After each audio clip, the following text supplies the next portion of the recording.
Good evening, everybody. Thank you for being here tonight, and to those of you joining us online out there, thank you. We are here to change through creativity panel discussion tonight here in the beautiful Bali at the Commune Resorts. Tonight we are going to be discussing a myriad of topics here with a very eclectic panel of individuals here from all walks of life. But the common theme that we're discussing is the ocean. Regardless of physical boundaries, borders, backgrounds, that is one common thread that connects us all, the ocean, whether we realize it or not. There is a very intricate web and balance of ecosystems out there in this beautiful world that a lot of us have built our lives around that provide us the ability to live as we know it. And sadly, balance in those ecosystems are being thrown off at a staggering rate. What brings us here tonight, this beautiful event in this space, the Corona Bali Protected. The name was changed last year, and for a reason. That this event wanted to become a messenger for the health and the fragility of the oceans, and to raise awareness and education of the responsibility that we all have, regardless of where we come from in this world, to look after it.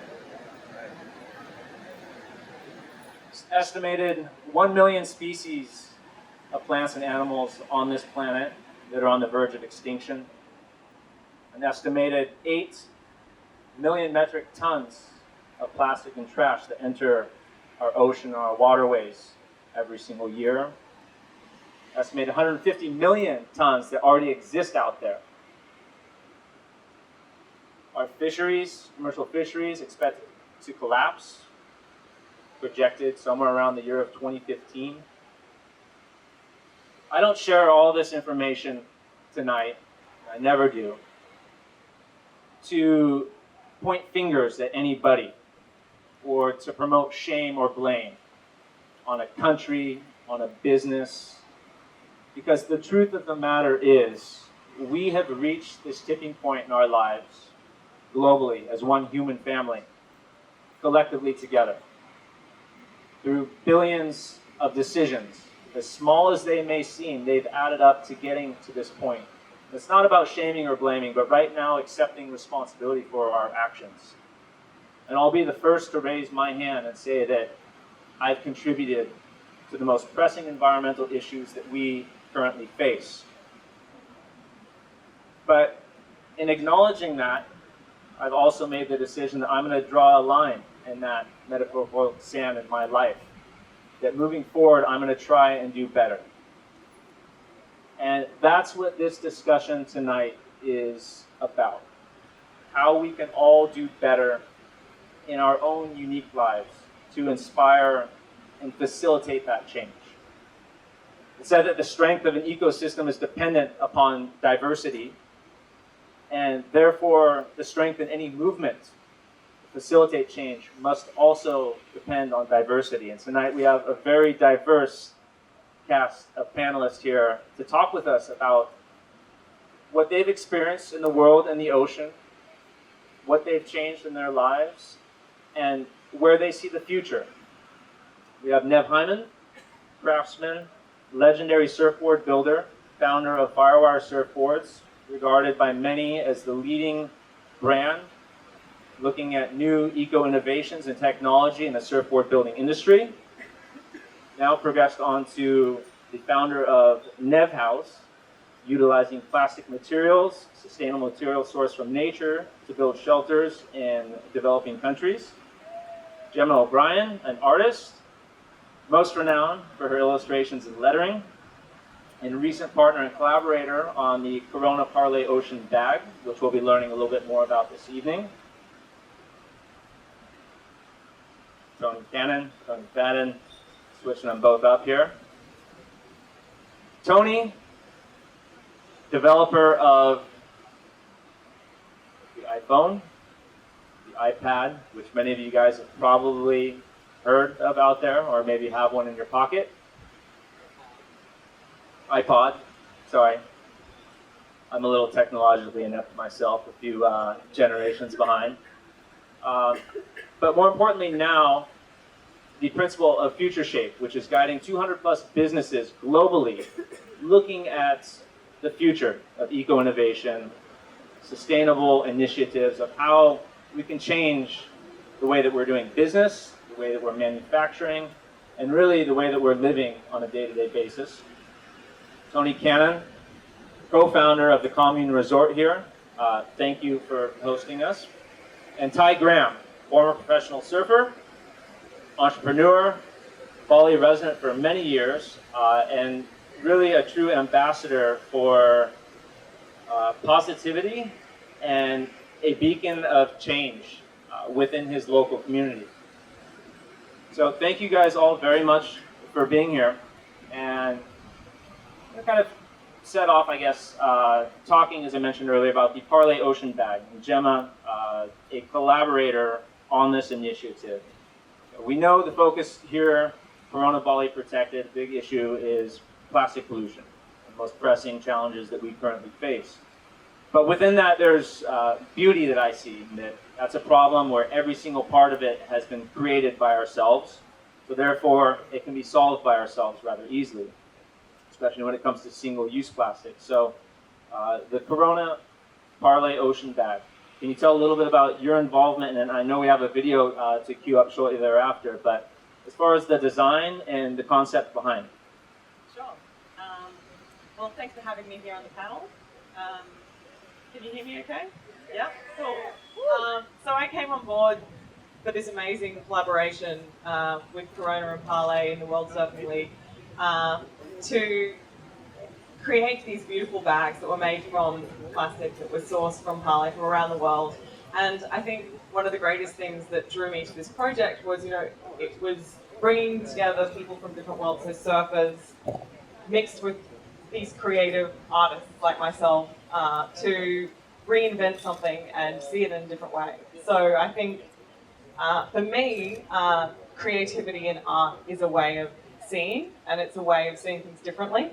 So if you think about this issue that we're talking about here, having a creative lens to kind of bring it to life in a different way, maybe tell that story that you spoke about, these hard facts, and change the way people see it and let them be involved. So what actually happened here was in La Casa, the house that they've built, artists and surfers came together, Gabriel Medina, Steph Gilmore, with some artists from around the world to take the Parley bags and come up with a design here in Bali, be inspired by the ocean, be inspired by the Balinese community, and create something that can be bought. And for each bag that is bought online, 3 are given back to the community here in Bali. And this will coincide with the fact that on July 1, Bali is banning single-use plastic bags, which is incredible. Really setting an example. And so it's tying in with, once we take away those single-use plastic bags, how can we give something back, and reusable bags, and something that also tells the story behind it. And I think it's just been a great collaboration. Beautiful, and I think we actually have a video that shows that collaboration, the partners, both the athletes and the artists here, about the Parley Corona Ocean Bag. When I see plastics in the ocean, it just, makes me disappointed, but it also makes me inspired to change. So these bags were made from 5 plastic bottles. Each one, to me, represents the way in which we are surrounded by so many things that have an end to their life, but we can make it a circular solution. Out of this project, I'm looking forward to collaborating with Nadia, of course. She's an amazing artist. So usually in a lot of the art that I create, there's a political or social message. But at the end of the day, it's about trying to bring as many people together as possible. I don't know, image-wise, just capturing, that Indonesian light with the colours of the boat, the ocean. That's amazing. Yeah. Was that just the... Yeah, just the reflection. What? Yesterday I went for a walk and I found all these bits of plastic, and I think see how they can be placed back on top to get people to realize that that's where it's ending up. I think this would look cool mocked up on the bag. Oh, that one's beautiful. The final artwork that we created is it's a black and white image of a reflection of the water and a series of cutouts of plastic bottles that I turned into a sad face. I'm really happy to be a part of this project with Nadia because it is a creative collaboration between us, but it serves a much bigger purpose. It's about helping the people of Bali and just educating people to go out there and make more conscious decisions in their everyday life.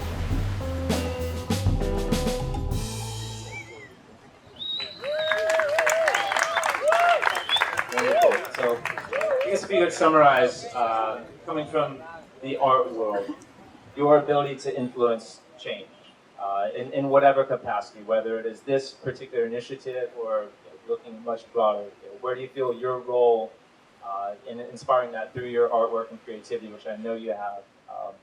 Where does that sort of stand and the passion behind it?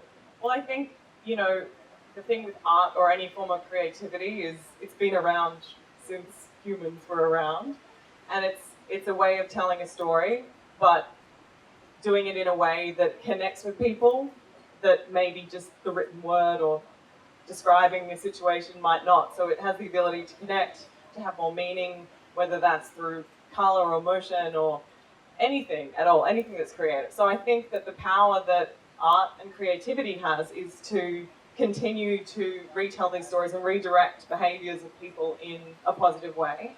And whether that's in collaborations like this or in any other form, it can constantly reinvent itself and kind of direct a message that's positive. Wonderful. And I guess we're going to leapfrog over here, taking art and creativity into a world that most people don't necessarily picture it. And that's commercial development. Tony, the co-founder of the Commune Resort here, I guess if you were to put a formal title to what you do, civil engineer, commercial developer, but stepping foot on this resort for the first time personally yesterday, people get the chills when they hear commercial development. I showed up here and I felt like I was immersed in the most beautiful experience within nature. The integrity, the design here complements the natural landscape. You don't see a single piece of plastic being utilized by any of the staff in the restaurant. It's like an educational experience as I'm coming along. In most of the world, you wouldn't expect that or see that. So, one tip of the hat to you. But where did the inspiration, I guess, to take into consideration the cultural sensitivities and the environmental sensitivities to create a platform for education just through a living experience come about here at the Commune Resort? I guess being a surfer for 30 years, coming to Bali and seeing how beautiful the whole island was when we first got here, and watching, spending many hours at the Bukit and seeing the various areas develop over time, and just not kind of understanding how people seem to think building concrete and steel and lining everything with marble and granite is better than the natural landscape that's already there. And as a surfer, when you sit out in the water and you look back at an environment that's pristine, and then 10 years later you come back to it and it's covered in buildings, it's sort of disappointing. And when we came to this site, there was absolutely nothing here. And I remember What year was that? It was in 2008. There was just rice paddies, just the warung on the beach, and I felt a great responsibility as a developer to not wreck this area and try to show a way of developing that could be done that's sustainable and also sets an example to other developers. And the crazy thing about it is building with the landscape and trees and caring for the environment is actually cheaper than doing it the other way.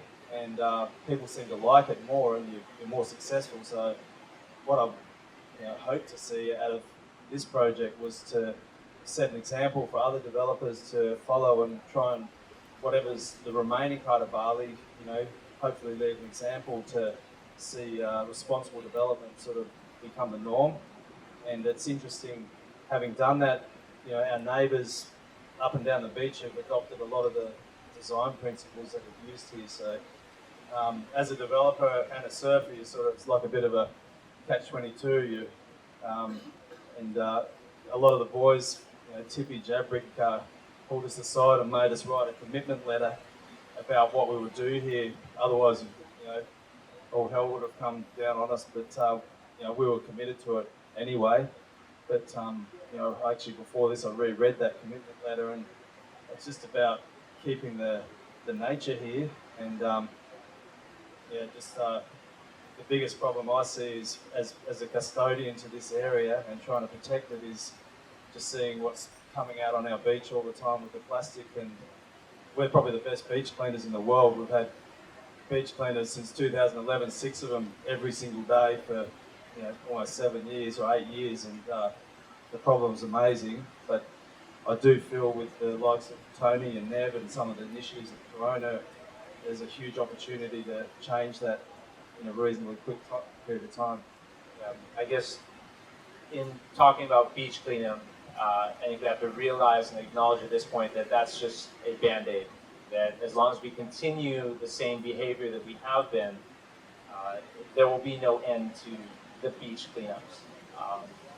So would you say that you've been able to prove that doing the right thing and building your business around protecting the environment is being more lucrative than the traditional way of just I'm going to plant whatever I want here, making it more lucrative to protect it than to destroy it? Would you say that you've been able to kind of prove that, and other businesses around here, building developers, have been looking to you as an example? And I'd say absolutely. In Bali, it's a very, very competitive market. You've got the best minds and the best brands in the world doing business here, and so you have to be on the top of your game to be able to fill your rooms and make a business work. And it's just interesting. I just believe humans are designed to live in nature and live with trees and grass and near the ocean, and not so much in concrete buildings. And they get that in the cities they're living in, and they come to Bali. That, to me, these tropical paradises should be retained that way, and that's what we've tried to do here. And the whole idea, we've tried to put lawns and let the rain soak into the ground, not affect the water table. There's many different aspects to the design that we've done. But when the customers come here, they don't really understand why, but they just feel really warm, comfortable and relaxed when they come here. They walk around in their bare feet and they feel the ground. They're not walking on concrete footpaths and stuff. And I don't know, our experience has been very good in that area, and I hope other developers see the success of this and follow suit. Beautiful. Now, on the topic of being here and witnessing a little bit of the change, Ty, I don't think anybody here could speak to that in any greater detail than yourself. You were born here, Ty? No, I was born over in Australia. Family from New Zealand when I was here. But you grew up here? I grew up here since I was a wee little kid. My mum married into a Balinese, and we got brought up back and forth between here and the Gold Coast since I was 7, 8 years old. So, what year would that have been? I'm giving away my age there, man. No, that was late 80s, so 88, 89 was my first time here. Wow. Yeah. So I guess just real quick, 3-minute elevator pitch of what kind of change have you seen, both in the negative and then I guess coming to recent years in the positive, when it comes to the awareness of this plastic problem? Yeah, I mean, obviously there's a ton of development and stuff going on. It's just growing. I think it's growing so much because it's such a great place. I think it's such a fun place and a beautiful place, a beautiful culture that everyone wants to get a part of. And I think those people like ourselves who are living here and we have businesses here, or people are coming just to retire, it sends a message of quite a desirable lifestyle. Plus, you can you can make some money at the same time doing it too. So we're seeing a lot more skilled businessmen coming into the area, and there's a lot more development going on. Not all of it is good, I guess. Not everybody is thinking on the same path. But there are some great minds out there that are doing some awesome things, and guys like Tony, I must admit, I call Tony as well. Tony, what do we do here with the septic tank? And boom, boom, boom, he gives me the lowdown, there's a lot of awesome people out there doing some great things that I think are influencing everybody else that wants to come and you know, live the Bali life and put a business together or whatever it is, if they want to design over here and export it to other places of the world. It's I think there's so many cool businesses and smart people and innovative people and creative people that can turn, you know, that environmental green side into being cool. And I think that's been the change. I think for a long time it was regarded as quite hippie-whippy and everybody thought, oh, you had to burn the incense and do yoga poses in there. Sorry, Greg, I know you love yoga, but you had to be like that if you wanted to be an environmentalist. And I think a lot of people have changed the way. My friend over there, Arif, he's one of the guys on the forefront as far as bamboo, you know, construction goes. And that's one of the most, what do you call it, sustainable slash fastest growing, least impactful, you know, plants out there that so many buildings have been built with over here that, and they look beautiful and they give that tropical design. So I think watching everything grow and unfold and some bigger businesses coming through, it is getting more difficult and challenging trying to control the mindset, but at the same time there's some awesome people leading the wave of change. I have a couple of businesses as well, and we try to use that as a platform and a voice to say, hey, you can make money and you can also do the right thing at the same time. You know, we eliminated single-use plastic a long time ago, all the straws, all these kind of things. And if you're a business that's doing well, then people look at everything you're doing. They study what you're doing, whether it's your food and your music, your decor, whatever it is. And if all those little elements can stand up to being sustainable at the same time, I think that's a strong message. And we've become a voice over here. So, and like you say, with the change through creativity, like Bali's on the spot. It's got a huge spotlight on it globally. So, yeah. Yeah, absolutely. I feel like all eyes are here. This is sort of going to be the proving ground of what initiatives are viable moving forward into the future. And you mentioned, jokingly, I hope, about environmentalists doing yoga and burning incense, which you're right, I do all the above. Sorry, Greg. It's all good. But somebody shared with me an idea today that, well, environmentalists now, where they always kind of had that sort of, connotation with them, they're essentially now seen as futurists. That this is the future that we need to create, that there is no other alternative but to change our habits and our ways and our behavior. Otherwise, I won't go into the details of what I envision happening, but it doesn't take more than walking along one of those beaches, or to see a video of another species becoming extinct, to have it pull on our heartstrings, and it saddens us. But I also look at that for me personally, and I see beauty in it. That when I think of sadness, I realize that I feel that way because I love something so much. And where there's love, there is a desire to change. And the people who are looking at how do we change full behavior patterns, which is one of the most challenging things to do in the world, I think. Behavior that's been ingrained into us as a child to act a certain way. And I don't think there's anybody who could probably speak to that any better than you, Tony. At the forefront of innovation on many capacities, technological, but now, as I said, inventor of the iPod, co-inventor of the iPhone. But you're here in Bali. Yeah. What, I'm here. Okay, so what brings you here? And then also I want you to touch a little bit about Future Shape, and that you are coaching and guiding 200 plus businesses that are at the forefront of developing and inventing groundbreaking eco-technology. So, well, thanks everybody for having me up here. I'm definitely the odd person out. I try to surf. My kids do, but it didn't happen for me. Unfortunately, I didn't grow around the surf. But I arrived in Bali about 10 months ago, and I've been looking at different places, because I learned 30 years ago that you got to get outside of where your daily focus is to learn about the world, to learn about other problems, learn around other solutions, and try to bring that in as inspiration into my work. And so after 27 years in Silicon Valley, we moved to Paris and got a lot of inspiration there. Started a company, some from inspiration from Paris, and that was called Nest. We started that for energy savings. It was all around energy savings in the home, and was able to be pretty successful there. And then now we're on to the next journey, which is Future Shape. And so what I've always learned is that disruptive technology with disruptive marketing and disruptive go-to-market distribution can change the way people think, can change the way people act. There was pre-iPod and there was post-iPod, and the world changed. And there was pre-iPhone and there was post-iPhone, and pre-Nest and post.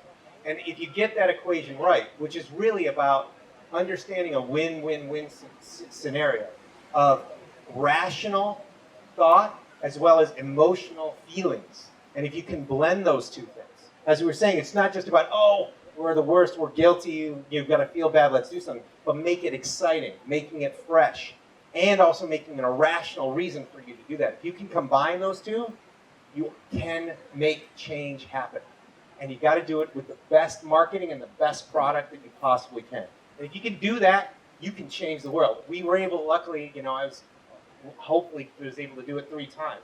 We're going to try to do it again with the Future Shape companies. And what we're doing is, I've all my mentors died up to about 4 or 5 years ago. I had a bunch of mentors in my life, and they had all died. And I was like, oh, I think now it's time that I become a mentor, because I wouldn't be sitting up here and doing the things I did if it wasn't because of those people who mentored me to help me become successful and learn about doing the craft at the best game, in the highest top of our game as awesome as you could be, to be as awesome as possible. I'm sure a lot of surfers understand that. Who was your greatest mentor, would you say? My greatest mentor, actually, there's a book that came out about him just a few weeks ago. His name's Bill Campbell, and the book's called $1 Trillion Coach. He was the coach to Steve Jobs.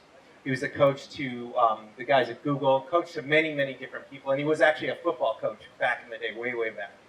But there's also my grandfather, right? He was a huge, huge coach for me, and I had various other mentors along the way. But now, that's now come to me. And I said, okay, now I have to turn it back, and I have to give back. Just like people gave to me, it's time to give back. And so at Future Shape, we work with the best and brightest entrepreneurs who are doing some of the hardest things that most investors would turn away from. Things that take 7, 12, 15 years, not social mobile that in 3 months or 3 years, they can turn it and make a quick buck. We're talking about hard stuff, like we do leather without a cow, we do meat without a cow, we do milk without cows, we do all kinds of various things, diamonds without mining them, real diamonds, no mine, like trying to, palm oil without trees. How do you make palm oils without destroying forests? So we're doing things at a global scale, recycling tires. No one recycles tires, we're actually recycling tires. We're looking at the plastics problem, going deep, deep into material science. So we have over 200 companies and hundreds of millions of dollars invested in these companies to go off and try to change the world and use our mentorship and our experience. We have a team both in the US and also in Europe, in Paris, helping these entrepreneurs market, understand their vision, and then trying to communicate to the world to make sure they can be as successful as possible. So that's what we do now. And it's been great. There's one company you might have heard of called Impossible Foods, if anybody's heard of it. We were in there since seed. We were in there in the seed stage, the very first funding. We believed in their mission. And so now you can see it's starting to change the world. Now Burger King signed up to take that, and we're in many, many different places. So that's great. But now we've been in Bali, and as soon as I landed, I was, wait, this place is different. I was like, I thought we were only going to stay 3 weeks, and it's turned into a lot longer, and it's really changed my brain. And everything I thought I knew, I kind of threw out because I was like, oh, it's different. And so when you hit the ground and you see all these scooters and motorcycles everywhere, and you go, oh my God, they're everywhere. And they're some of the worst polluters on the planet. Everybody uses them, right? Why aren't these electric? Why aren't they electric?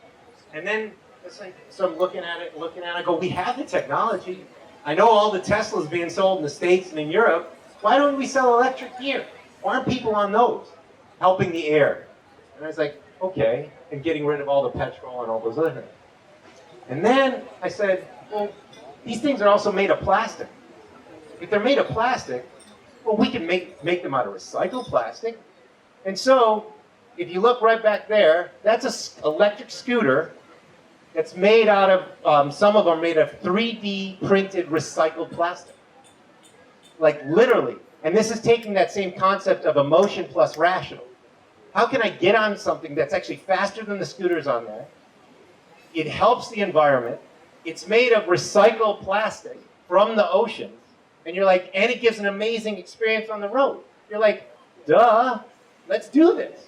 So this is called Eddie. You can go over there and see a concept of it. But literally, we took our design team and all the resources. We have people from 8 different countries working on it, and partners working on it. And we literally made a concept, because I'm sick of and tired of hearing people about, hey, that wouldn't be great if. Why didn't somebody do this? We just said, damn it, we'll just go do it.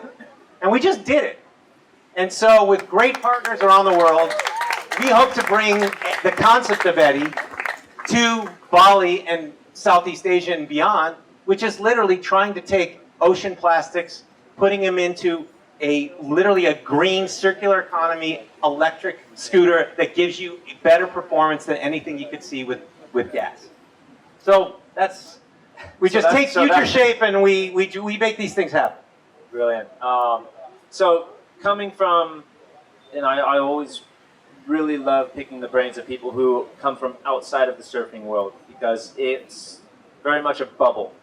Obviously being here for 10 months, being immersed in the event, what would be the advice that you would give, kind of seeing our culture, the sport that we engage in, the materials that we're using, to really sort of redirect that and further enhance the awareness of the problem, and then really getting people to adopt the solutions? Well, I think the first thing is that you guys invited us up here to talk about this, because we don't, I don't come from the surf world, but yet you guys heard about it. Tony heard about it right away, right? We met just months ago through actually a friend who we invest together. He's a longtime mate since like 4 years old. And he heard about it. He's like, I'm in. Can we do something together? And that's how it happened. And I think more of us embracing, not just us from the technology world, but also you from the surfing world, getting things together, we can make stuff like this happen. We just need to have the right connections. You see what's happening with Parley, right, and Corona and this event. We need to make more cross-continental bridges with more people who care about the environment, and you guys have great assets and resources. We have great assets and resources, but until we bring them together and talk, we can't make this happen. This wouldn't have happened if we didn't just sit over there and have lunch, I guess what, it was 4 months ago. And I was like, this is a crazy idea I have. And he's like, we're in. We're going to go for it, right? And so thank you. Seriously, Tony. And that was by working together. So the surf world's got to work more with more people, because people love this lifestyle. People want this lifestyle. It's emotional. You just got to tap in and make it tangible for them, because they're not all surfers. But how can we make it tangible? How can we make it substantive, that they can feel like they're part of it and they're not just watching videos, but they can give back in some way? Amazing.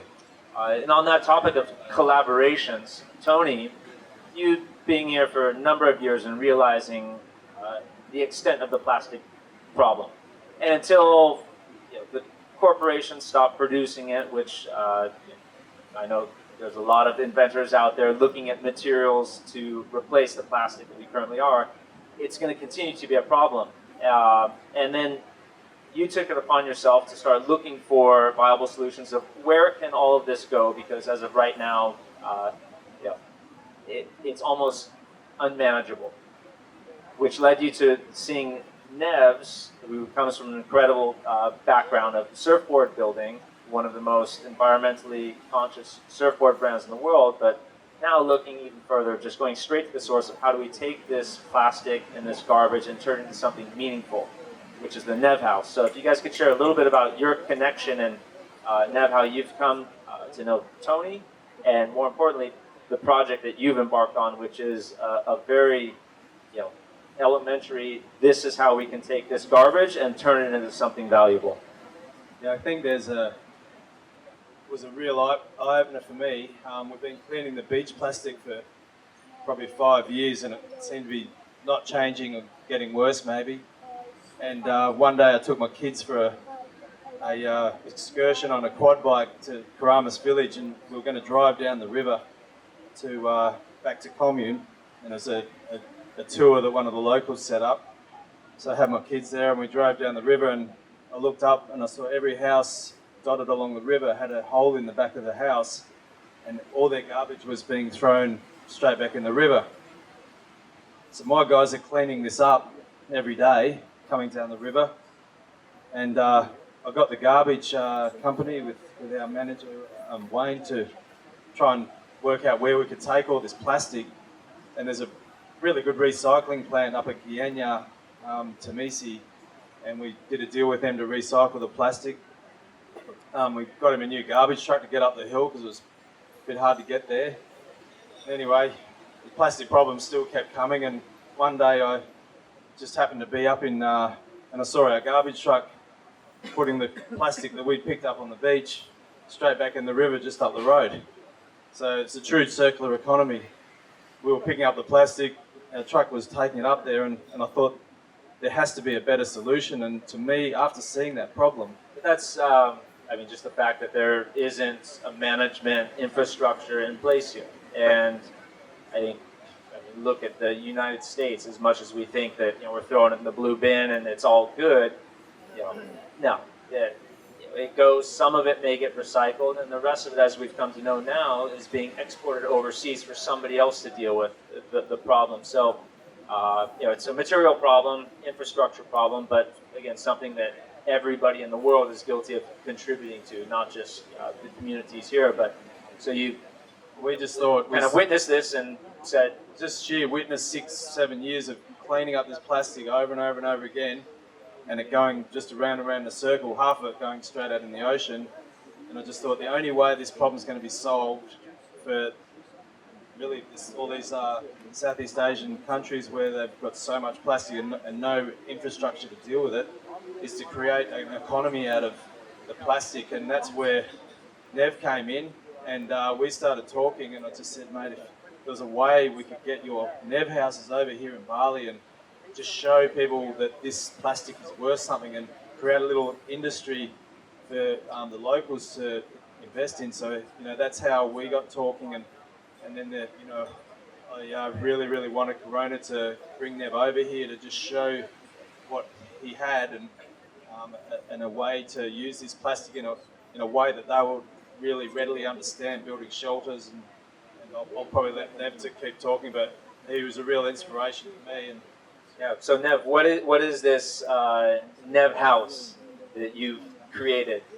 What is it made of? Where have you already sort of proven the concept of it, and I guess the future of it? Well, firstly, and I'm Tony, I'm going to have to hit you up because I had future shapes before you did. On my surfboards, and they're future shapes. I'm sorry, you owe me. And also, Firewire comes from Apple. Yeah. So anyway, sorry. So fair trade.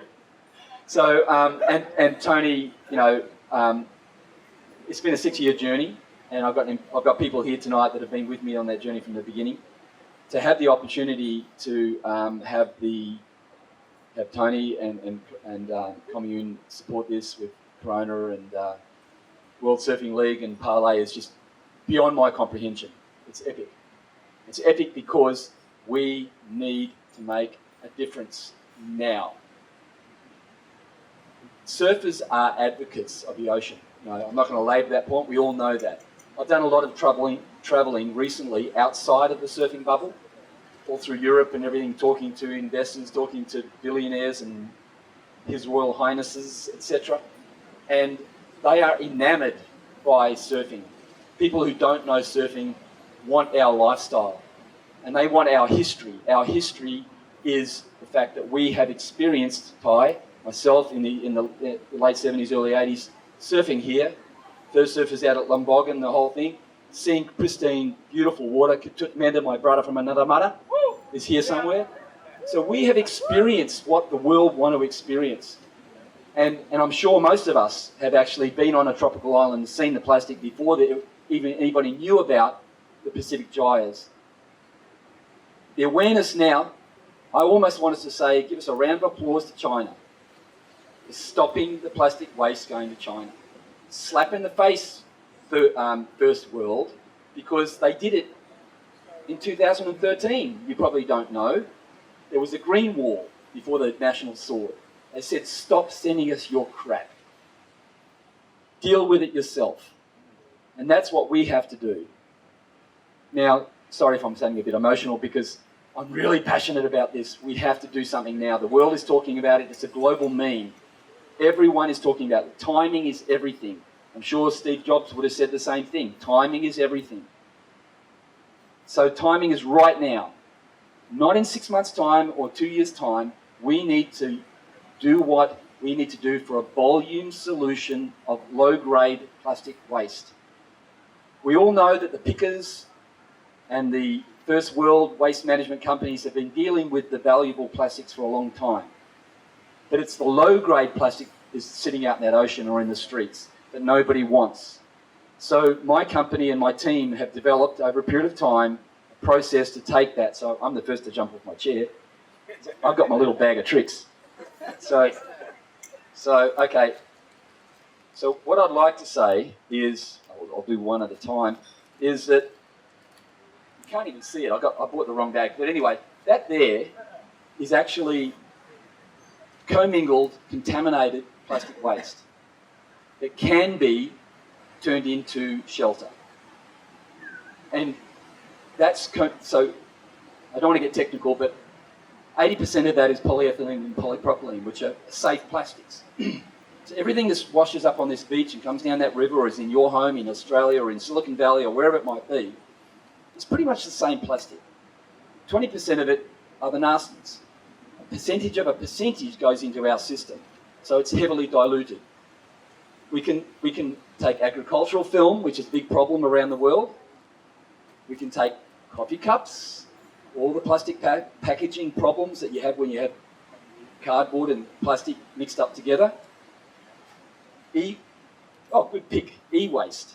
We can take e-waste. We can take all of that and put it together to make these panels for the houses, and these are offcuts of the panels.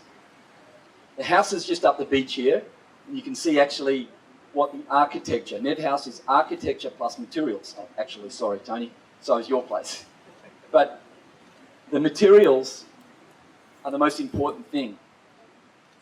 BASF, the giant chemical company, has pulled together $1 billion to help companies like my company and others, and this awesome thing, Scooter,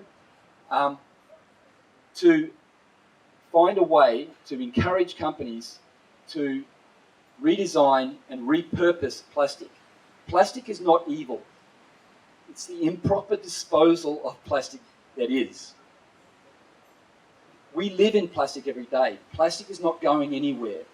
BASF told me that there's going to be a 40% increase in plastic production globally in the next 5 years. So I'm sorry, everybody. Don't get knickers in a twist about plastic. It's good for us. We live in it. Apple wouldn't be here without plastic. Everything we do, it's okay if it's managed correctly. So what we have to do is we have to collectively come together with the process of using low-grade plastic waste. And the reason I'm really keen about the low-grade scenario is we all know, and I'm not going to harp on the point, but we all know where the waste comes from. It comes from the 10 largest rivers in the Asia-Pacific region. We have to encourage locals all over the world to stop putting their waste in the rivers. It's as simple as that. With the exception of maybe Peru. I was there with Miguel de la Rosa surfing up the coast, and they were throwing their garbage bags into the environment So much so that, as far as I could see, for 7 hours driving north from Lima to from up to Mancura, I was shocked. I couldn't believe it. It was worse than anywhere I'd ever seen. And I eventually had the courage to go and meet with the Minister of the Environment and a bunch of other people, and I was like a forum like this, and I said, I'm not coming back to your country. I'm sorry, forgive me, but it's a disaster. The plastic in the environment is killing your country. It's killing this country. This is the most beautiful island on the planet, and what we see. But it's okay to get upset and angry about it, but you have to have the solution. You can't do boutique Band-Aid solutions. It's great to make us feel good. And I was talking to Mike from Parley about the beach cleanup the other day. It makes us feel good that we've done the beach cleanup. Beach cleanups are, we've got to do it.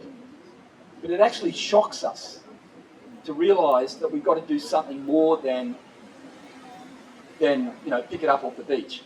So how do we do that?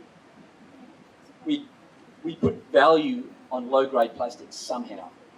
And our system allows us to do that. I'm not saying we're the only system globally, but our system allows us to do that. We want to build a facility right here. I've been travelling the world for a couple of years talking about the bigger picture. That is, let's build facilities all over the world and make homes, and there's a need for 250 million homes from the McKinsey report written in 2014. 250 million homes. I'm sorry, there's not enough plastic on the planet to build that amount of homes. So, if you can find a use for all plastic, we get our knickers in a twist about plastic bottles, about straws, etc., etc. I mean, we're doing a wonderful thing to reduce that, but it's all the other plastic we need to deal with. And now that China said we can't send it to China, I know I can get plastic. People are going to pay me $50 to $150 a tonne to take it in Australia. So we can build shelter from that plastic. So can we empower local people who would normally pick up stones on the beach and get paid nothing for it, instead of that, or do that and walk down the street and pick up all that plastic, take it home, shake it out, be provided a small grinder and shredder, put it into a 1-ton container, and those people will get paid $100 or $200 a tonne a month. That's 1.5 million or 3 million rupiah a month. That's really good salary. With the support of big business, with the support to clean up an environment, can you imagine how much it would cost the government of Indonesia to clean up their environment, or in Peru? Billions of dollars. What about spending $1 million or $10 million in each community and providing everybody with a grinder and shredder? Because we'll buy it. A very black and white solution here and now. Black and white, sorry. No, it's all good. I love the passion, and when it comes to eco-innovation, and as this whole panel has been about driving change through creativity, innovation, collaboration.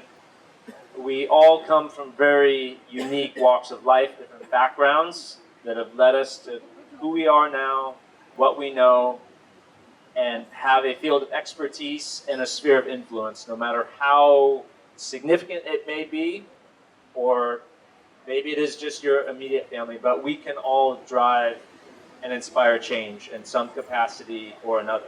And thank you guys all for being here, for sharing your stories, educating those of us here tonight, those watching online. And we're going to open it up now. I think there's a few questions out there in the audience and a couple coming in online. So we'll start with one from the audience, if anybody has got a question for one of the panelists.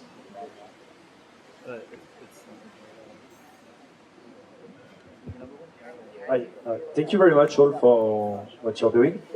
I just want to ask you, open a little bit the subject. If somebody can respond. There is an environmental crisis going on at the moment, but there's also, in a way, a social crisis with inequalities growing. Do you think we can fix the problem that we have on our planet if we don't fix also the social problems and inequalities growing? Just would like to have your point of view on that. I'll take it. I think you have to engage the community as a whole, not just create more and more distance between the haves and have-nots. So it's going to take communities to believe in these technologies, these things that we want, these things that are going to help us change and change our habits. That means we all have to work together. It cannot, this is the one thing that's amazing to me about Bali versus the way, the rest of the world sees technology. If you look in Silicon Valley, everybody looks up to technology as a god. And it's like, oh, Silicon Valley, oh my God, they're going to give us all the great things. Well, we're seeing that Silicon Valley didn't give us all such great things recently. Okay? When you come to a place like Bali, you start learning about humanity and understanding that we need technology in service of humanity. And that just doesn't mean a few humans. That means all humans. And so as soon as we start understanding that balance, right? Not a godlike creature, but a balance between technology and humanity, and technology serves humanity, not the other way around, are we not going to make the change necessary to not save the planet, but save humans on the planet, right? And so I think we need to think differently, and that's another reason why a lot of us are out of. There's a few other people here who are Silicon Valley, refugees. We got out of there because of the kind of mentality that's going on there. 30 years ago we started, and that was the mantra. It's completely changing, and you're going to see the whole world switch over the next 5 to 10 years about technology in service of humanity. So yes, we need to be fully inclusive of all socio-demographic levels. And yeah, fantastic. Obviously our gig is shelter, it's housing. A home gives you dignity. If you don't have a home, and how does a poor person have a home that gives them dignity? If they can't afford to build their home through traditional materials, or if they use local materials that fall apart, if there's some way of actually providing people with a culturally correct design for a home that meets it's safe from earthquakes and cyclones and things like that, but also it's hygienic. It's a big thing, and it requires low maintenance. That will ultimately give dignity to people to live in somewhere where they want to live. The idea to ultimately replace slums, and sometimes it's going to take time, but we have to use materials that are going to last, and put those materials in the hands of the people who can actually create a home for themselves and give them dignity.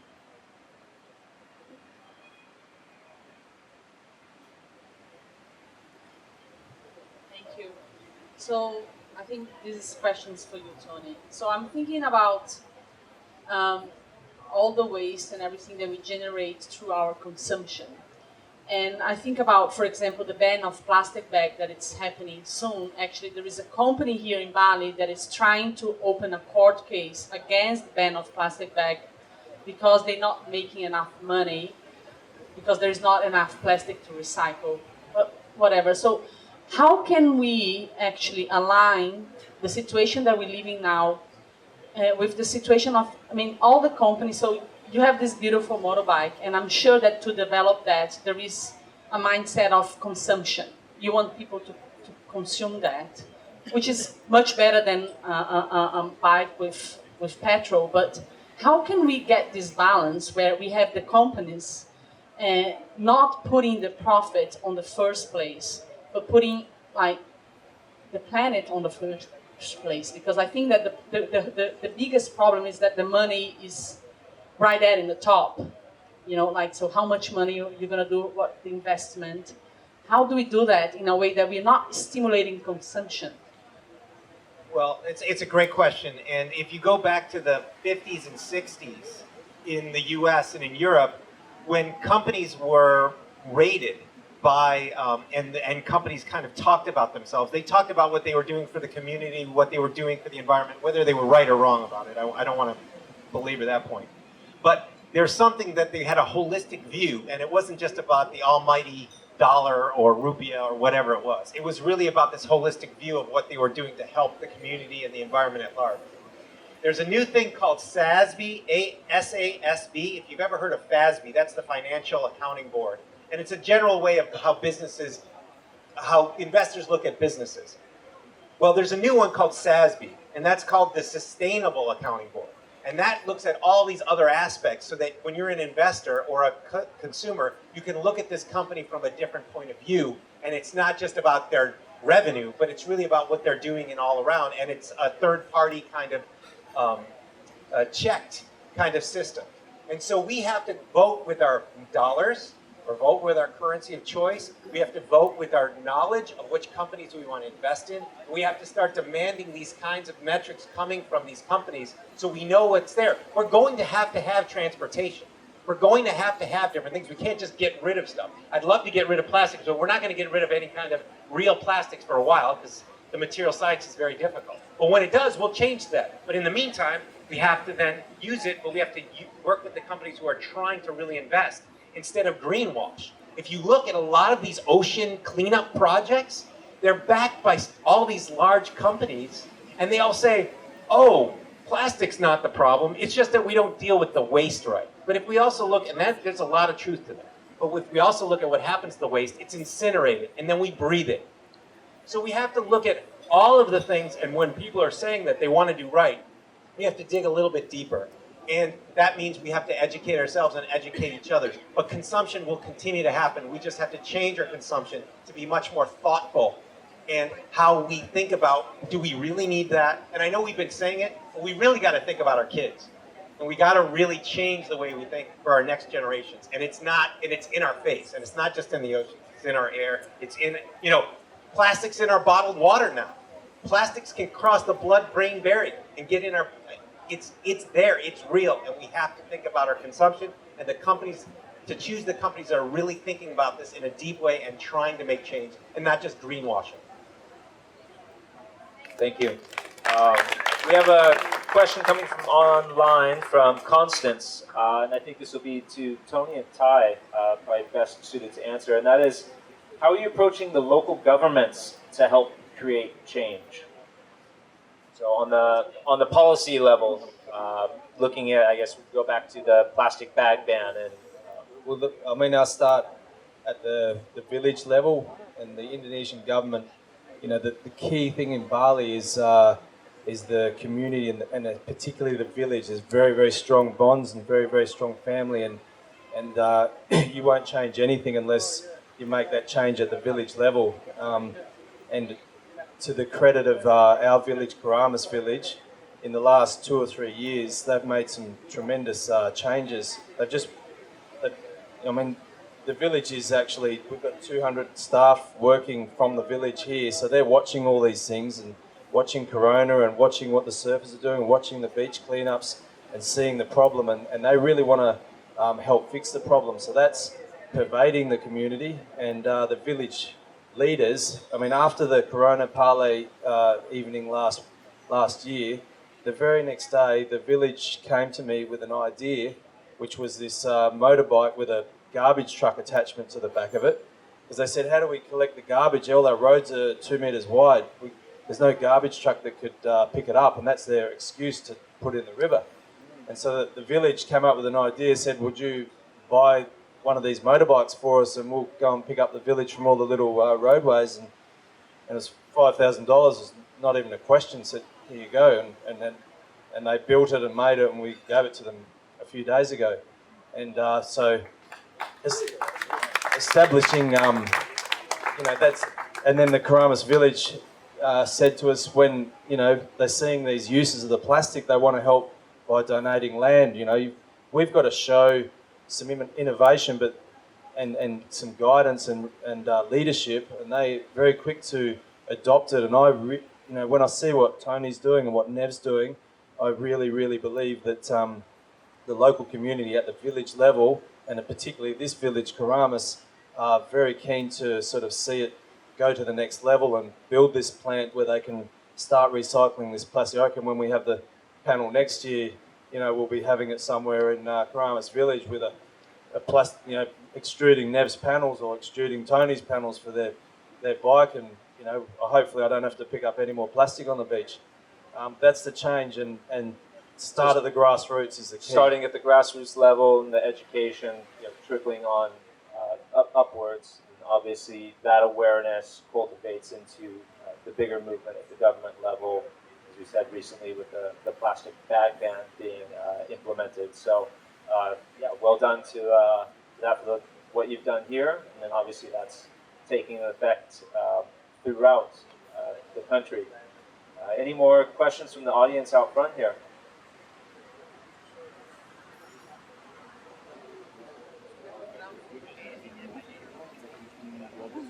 Evening, everyone. Just a quick question for Nev.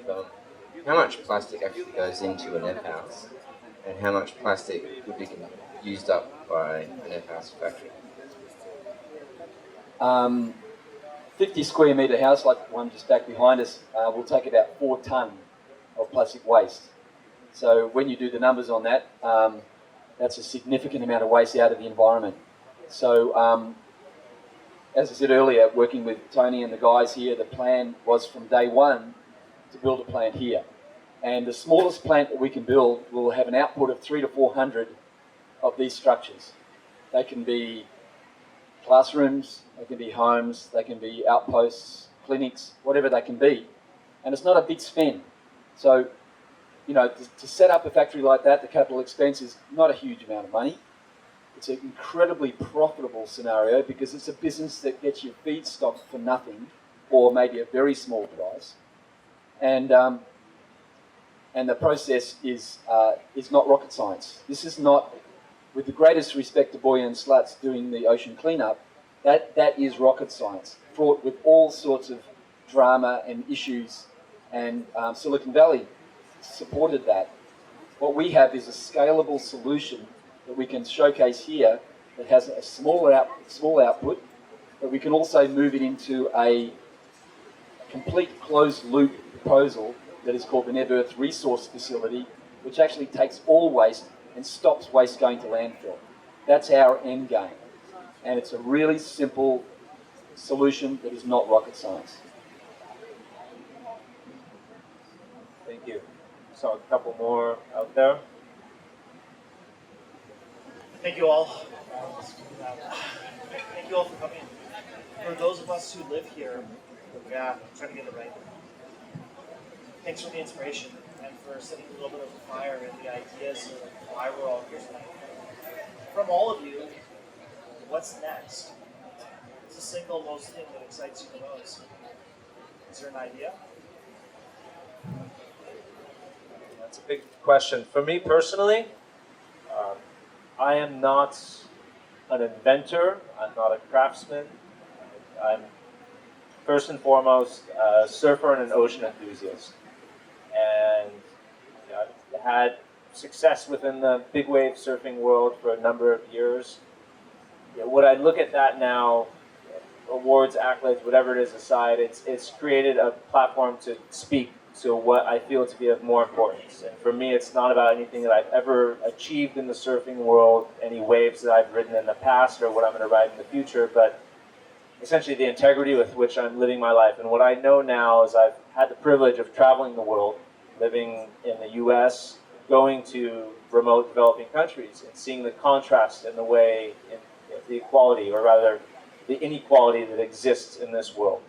And you know, it's the most pressing issues that we currently face, and you know, taking that platform that I have and using my voice to educate others, that is something that I have and I feel like I can give. So for me, that is what I'm putting my energy towards, and yeah, what I'm going to continue doing, and of course, surfing and having a lot of fun along the way. So for me, it's going to be continually educating the youth and the surfing communities and whoever else my voice can reach. If it is only my immediate family, or in this case, hopefully a few people here, or you know, beyond, that however small or however great, I know for me it's what feels right and what I'm personally going to continue to do.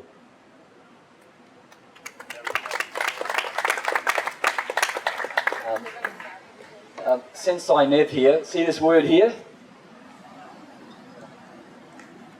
Collaboration. This is an absolutely prime example of collaboration. We've got major corporates with Corona and Parley, the non-for-profit to clean up the ocean, and the World Surfing League and all the pro surfers. That sounds big and wonderful, that it's a collaboration between all us here. The only way, there was no sense of collaboration about solving the problem in the environment prior to China putting up the national sword. So thank you, China, because now we are going to collaborate and we are going to build a plant here and we are going to do solve the problem of plastic in the environment. We, as collaborators, are going to do it.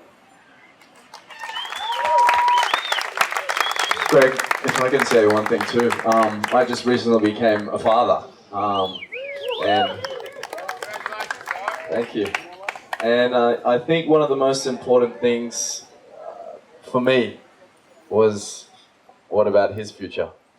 And what about her future? And what about his future? And I think there's enough smart people in the world, there's enough smart people sitting to the right of me that can come up with some creative ideas. So to answer your question, what's next?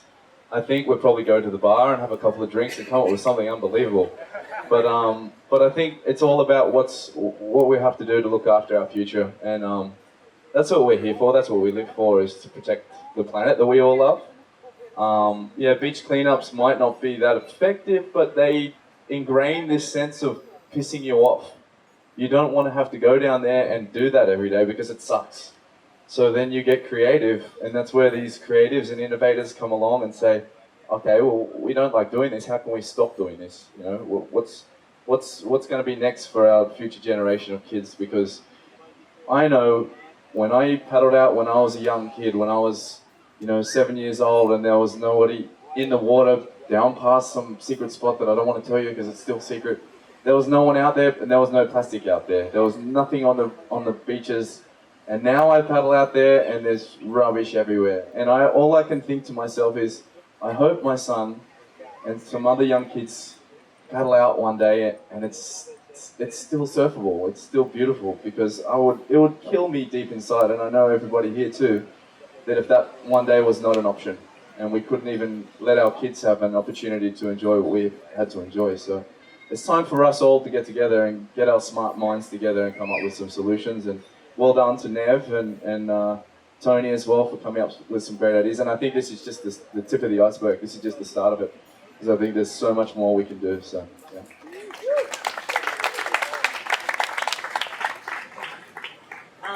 So for me as well, I feel like I'm one of the non-surfers on the panel. So when I think about what's next for me, as a single artist, it doesn't seem like you can have an impact, but I think this project shows me that each individual decision that you make can have a big impact. And so often I'm working with brands and big companies that are, trying to create cultures and lifestyle, and the surfing lifestyle is one that people want to be a part of it. And so for me, it's thinking about moving forward, only collaborating with brands or companies that have this sustainability in mind. And the impact that has is, if people stop supporting brands that don't do the right thing, then they won't exist. So it's, as an individual, it's like moving forward and working on using my power for good. And the impact that can have, with Corona and Parley, people will look at that and see that it's not only about cool designs or what you're wearing or what you're doing, it's about the story and the message, and the next generation will listen, and that can have a flow-on effect to where they spend their money, who they vote for, and a bigger impact. We shouldn't underestimate the power of creatives. I mean, this whole thing is the creative, the Parley, the creative studio that is there, and we need creative people to tell a story. We all know our stories, and what you mentioned about companies not supporting companies that are doing the wrong. I mean, look at Kelly, what he's doing with his How to Know.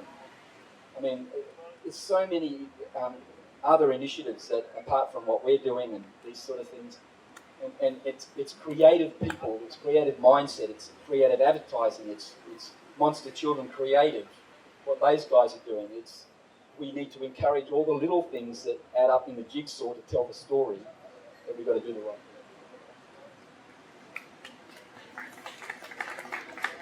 So for me, we're doing what we can with Future Shape, and we hope they're going to be very successful in those businesses. But for us and for here tonight, we really want to take this concept and we think we can make huge changes in just 1 year in Bali. So taking Eddie and taking it big time in just 1 year, and you could see a lot of the island change. I bet we can do it. We just need the right partners, the right collaborators, the right everyone to actually make that happen. Because it's not hard, and it's fun, and you just do it. It's duh. So that's what we want. So if anybody wants to help or wants to be a partner, we're ready. Thank you. Yeah, for me, this area, Karamas, has given us so much pleasure, and the people here have been unbelievable since the first day we turned up on this land, thanks to an article I read about Steph Gilmore turning up here. But it's a really unique situation. You've got a world-class wave that's right out the front there, and the global attention on it through the surfing industry. So this town, this village, in my opinion, has a potential through the collaboration of all these people here to create a pilot project of some sort which can demonstrate success. In our river here, we've just installed a new trash collection system that monitors how much plastic we're collecting in our river and filters it out. We can see precisely how much improvement there is. And my aim over the next 12 months is to help Nev and try and just get this plastic processing plant. Our landowner's helping us with it, the village is helping us with it, and just see if we can do that and sell some plastic to Tony for his motorbikes, sell some to Ty for his... I'll sell some to you. Just a very simple goal, but that's what we're hoping to do. I'll buy some too. So with that, I want to bring it back to being here and now at the Corona Bali Protected WSL event. That it is a surfing competition. It's about going out there, riding waves and having fun. But the bigger message behind it, as I stated in the beginning, it's not about riding waves, but creating a wave of change, of awareness, of education. Moving towards the future that we know that we are meant to be living in harmony with nature and in harmony with one another. So take a second to think, whatever it is in your life, everybody thinks and gets overwhelmed at this grand scale of how big these problems are. But however big they are, as I mentioned earlier, they're created by us. They can be solved by us, and they will be solved by us. If only we were to all understand that it's going to take our participation, no matter what it is that we do in our life. Inventor, surfer, artist, craftsman, entrepreneurs, builders, teachers, we're all in it together. We didn't get here overnight. It took billions of actions, and it's going to take billions of actions by all of us to reverse the course that we're on and to solve these problems. And the beauty within that is that change can happen in an instant. I see it as a shift in one's consciousness, which many of you here tonight and on a daily basis have the ability to instill in another. My favorite quotes is, "What the outstanding person does, others will try and do. And the standards that such people create will be followed by the world." So where is it in your life that you can be outstanding? To draw that line, the metaphorical sand, that I'm going to change here. I'm going to try and be better. I'm going to educate others to be better. Take a second to think about it. And when you leave here tonight and you go back there in the ocean, riding the waves, whatever it is that we do in our beautiful lives, that we're going to try and be outstanding. And that we're going to jump on that wave of change and we're going to ride it together. So thank you all for being here, panelists, audience, and those online. Onwards and upwards.